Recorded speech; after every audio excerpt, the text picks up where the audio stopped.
Fala pessoal, eu sou a Sofia Fonseca e estamos começando mais um episódio do VersaCast, o podcast do Versa para Vestibulares.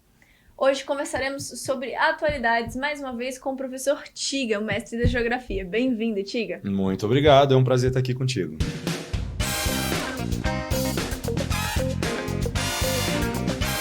E o tema de hoje, dados demográficos mundiais. Sobre o que falaremos, Tiga? Sofia, hoje o nosso papo é sobre a era do despovoamento e o iminente declínio da população mundial e o desafio de um planeta envelhecido. Então a conversa ela vai render bastante. Vai render bastante, vamos lá? Vamos. Você vai fazer esses cortes depois, né? É. Tá bom. Eu não, mas farão. Tá bom. Tiga, quando a gente começa a falar de população, acho que a gente tem que lembrar o vestibulando de alguns conceitos essenciais, né? O que quer dizer quando a gente fala na queda da taxa de natalidade, por exemplo? Pois é, tem uns conceitos-chave para que a gente faça leituras demográficas mais sólidas, né? Então, um conceito primordial é a taxa de natalidade, que se calcula pelo número de nascimentos dentro de um universo de 1.000 habitantes ao longo de um ano numa determinada sociedade.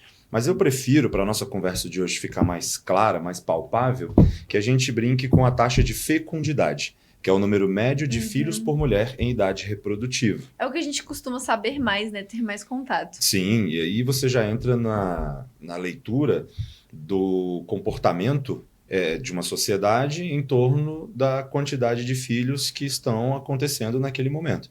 Isso é um indicador precioso, né? A gente vai conversar aqui hoje utilizando uma referência que é a taxa de reposição. É a taxa ideal de fecundidade, que é 2,1 filhos por mulher. Esse é um número mágico. Então, se uma sociedade tem essa taxa de nascimentos, ela crescendo. Se mantém estável, porque os 2 filhos repõem os seus pais. Se você está abaixo disso, é preocupante. E o planeta, majoritariamente, tem taxas de reposição. Tem estado cada vez mais abaixo disso, né? Exatamente. E quando a gente fala nessa queda da taxa de fecundidade, quais são as consequências para uma sociedade? Pois é. Para a gente entender as consequências, a gente precisa primeiro fazer uma leitura do processo demográfico pelo qual o planeta passou nos últimos 200 anos. O século XIX ele foi de explosões demográficas em quem estava se industrializando.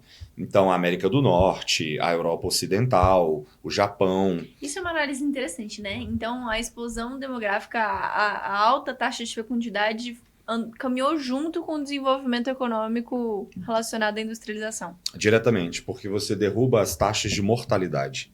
Então, ao cair o número de óbitos e se mantendo alta a taxa de nascimentos, você tem um grande crescimento vegetativo, que é um conceito importante para o pré-vestibulando. Crescimento vegetativo ou crescimento natural é a diferença entre nascimentos e óbitos. E quando ele é positivo, significa que tem mais gente nascendo do que morrendo. Então, no século XIX, algumas sociedades que estavam se industrializando, se urbanizando, apresentaram, dentro do seu universo de desenvolvimento, uma revolução médico-sanitária. Na biologia, puxando a sardinha para o meu lado, a gente fala muito disso, né? A peste bubônica, por exemplo, foi uma doença acarretada por conta da falta de evolução médico-sanitária da época da Revolução Industrial. Corrigindo-se isso, corrigiu uma pandemia mundial. Exatamente. E é até legal você citar a questão da peste bubônica, porque esse foi um momento da humanidade em que houve declínio populacional por conta de uma questão sanitária. Né? E hoje o declínio populacional é voluntário. Nós escolhemos reduzir a população. A gente escolhe ter menos filhos. Isso é uma mudança de paradigma grande que a gente passa despercebido porque está na nossa geração pensar assim, né? Mas quando a gente olha para a história da humanidade... Exatamente. E nós somos uma sociedade com comportamento mimético, né? A gente tende a copiar o que os outros fazem. Feito. Então, se a gente está saindo de uma antiga estrutura familiar maior, mais numerosa, e se hoje a gente se habituou a olhar para a sociedade que não tem filhos como algo normal, a tendência é que as pessoas continuem e repliquem isso, né? Sim, então, o novo normal é não ter filhos. O novo normal é ter poucos filhos. Diferente da geração dos nossos pais, dos nossos avós, que tinham outra concepção de mundo, né? Então, até esse comportamento mimético a gente tem que observar. Que se hoje se naturalizou ter menos filhos, ter casamentos tardios, viver sozinho.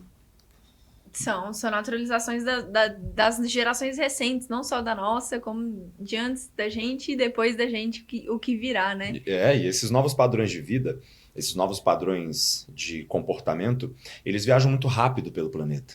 Então a globalização, ela acelera isso, ela coloca dentro de uma tela de celular, para uma população da África subsaariana, um modo de vida europeu, ocidental, e que ele às vezes replica, mesmo não tendo o mesmo padrão de desenvolvimento. Isso a gente vai entender daqui a pouquinho, quando eu for falar sobre as causas do despovoamento. E uma delas é, para diversos demógrafos, algo inédito. Países pobres, sociedades até mesmo vinculadas à cultura islâmica, de famílias grandes, estão vivendo declínio da taxa de fecundidade. Isso quebra o paradigma que era esperado, né? Antes esperava-se que países ricos, já muito posterior à sua Revolução Industrial, que já cumpriu o seu boom ali de crescimento populacional, agora passaram a ser sociedades mais envelhecidas. Por que isso está se expandindo para outras realidades? É interessante. Essa mudança, ela começou nos países mais desenvolvidos. Após a Segunda Guerra Mundial, a Europa, o Japão e os Estados Unidos, eles são a exceção virtuosa de um país rico que tem um comportamento demográfico diferente. Então, eu não vou colocar ele nessa seara. Certo. Após a Segunda Guerra, então nos anos 60, 70, 80, as nações industrializadas, mais desenvolvidas, elas tinham um comportamento demográfico de retração da fecundidade. Então, o Brasil, ele vive no pós-guerra o seu baby boom, que gera, por consequência, um bônus demográfico no final dos anos 90 e início dos anos 2000. Já os países de industrialização mais antiga, eles têm o seu baby boom no século XIX e o seu bônus demográfico no início do século XX, o que os torna países envelhecidos antes de nós. Então, a tendência demográfica que a gente observou nos países centrais do capitalismo, ela foi replicada nos países emergentes muito rápido. Então, hoje, eu trouxe até uns dados aqui para a gente... O tempo encurtou, né? Exatamente. A gente fala de quase um século nos países ricos e agora nos países em desenvolvimento tardio. A população mundial, ela quadruplicou 50, nos últimos tempos, né? A explosão demográfica que aconteceu no pós-Segunda Guerra, ela se direcionou para os países emergentes. Então, no Brasil, na Índia, na China, o número de nascimentos foi assim gigantesco, associado a uma queda da mortalidade, o que fez com que essas sociedades se tornassem muito jovens. E hoje, vivendo uma fase diferente de acelerado envelhecimento. Então, o que a gente observa hoje... Quando a gente fala, Tiga, desse boom populacional e dessa vantagem da população jovem, é preciso a gente entrar um pouco na economia da coisa, né? Sem dúvida, sem dúvida. A gente vive vendo no jornal, ou deveria viver vendo no jornal, sobre a população economicamente ativa e a parcela da população que contribui para a economia do país. É nisso que entra em conflito com as pirâmides demográficas, né? Sim, a maioria das pirâmides etárias hoje do mundo, ela está em processo de retração. Está saindo da coxinha, né? Está saindo da coxinha, que é o bônus demográfico, e está ganhando um formato de pirâmide invertida. Então você tem uma retração da base e uma ampliação do topo. Esse cenário de envelhecimento, ele pressupõe um futuro de implosão, né, de inverno demográfico. A Alemanha, ela já vive essa realidade desde os anos 70. Tem mais mortes do que nascimentos. A gente vai chamar isso de mortalidade líquida. Então, países que vivem hoje um cenário de mortalidade líquida são países que já há algum tempo observam mais óbitos do que nascimentos. O Brasil vai chegar lá, nessa etapa, ali por volta do ano de 2040. Então, hoje, a taxa de fecundidade na maioria dos países do mundo está abaixo de 2,1 filhos por mulher. Isso vale tanto para a Ásia quanto para a Oceania.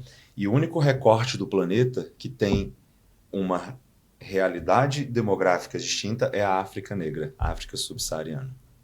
Que ainda pertence a uma taxa de natalidade alta. A África subsaariana hoje ela tem 1 bilhão e 200 milhões de habitantes e uma taxa de fecundidade de 4,8 filhos por mulher. Alto. Mas a taxa de mortalidade também continua alta, né? A taxa de mortalidade é alta, mas ainda assim ela é bem inferior ao que já foi no passado. Então, O boom demográfico acontece. o maior crescimento populacional do mundo hoje ocorre na África subsaariana. E aí você tocou no ponto da economia, que é o desafio de muitos desses países. Então, a África subsaariana ela tem desafios demográficos distintos do país Japão, da China. Então, até a Índia, que muita gente dizia que seria o país de grande crescimento, de super explosão e que ia manter taxas de crescimento por mais tempo, isso não está acontecendo. Na capital, Nova Delhi, ali você já tem taxa de fecundidade de 1 filho. Nossa, mulher. Muito baixo. Isso na Índia. Muito baixo é o que era. É muito baixo é o que era. Isso é surpreendente. Então, qual é o desafio demográfico, por exemplo, do Japão? É diferente do desafio demográfico de Ruanda.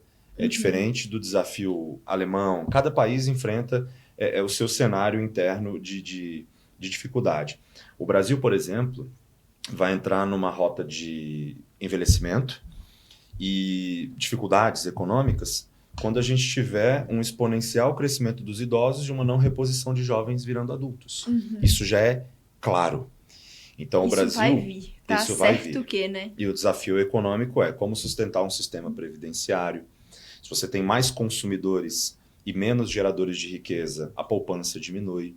Então, a população economicamente ativa de um país, se ela começa a recuar, o governo tem que pensar em estratégias para poder reverter esse processo ou pelo menos tapar os buracos.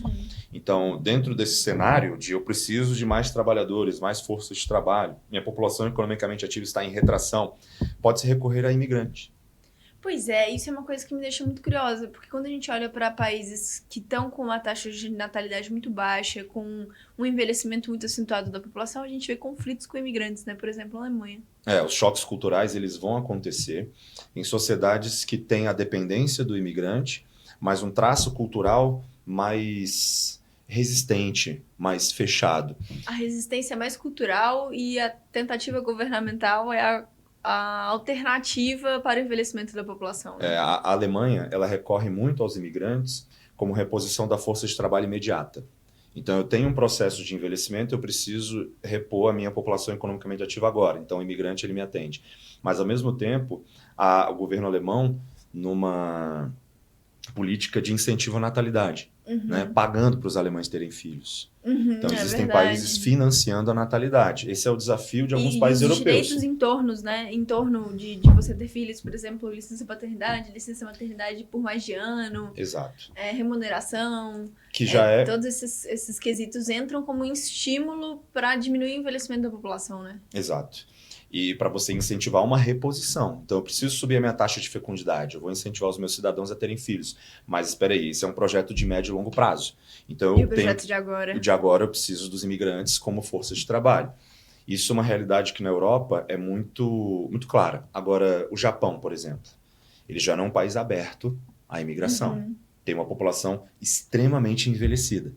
Taxa de fecundidade muito abaixo da ideal. E investe em tecnologia, investe em inteligência artificial, em automação, em robótica, para suprir uma demanda por trabalhadores que não existe porque eles não são abertos à imigração, porém eu utilizo recursos tecnológicos para poder diminuir essa necessidade de trazer gente de fora.